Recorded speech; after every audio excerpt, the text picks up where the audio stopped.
How to reset the PHP version to the default version using cPanel. Log into your cPanel account and you will be on this page. Scroll down to the Software section and click MultiPHP Manager. It is better to set the PHP version in this MultiPHP Manager interface than to set it manually. There is a box before the name of the domain for which we want to change the PHP version. Click to check the box. If you can't locate the particular domain, you can use the search bar and find the domain by typing its name. Now click to open the drop-down list of PHP versions and select the option Inherit.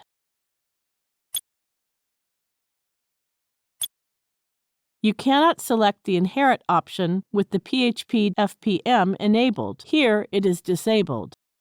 Now click the Apply button. That's it. We have successfully reset the PHP version to the default version for the selected domain. Thank you for watching.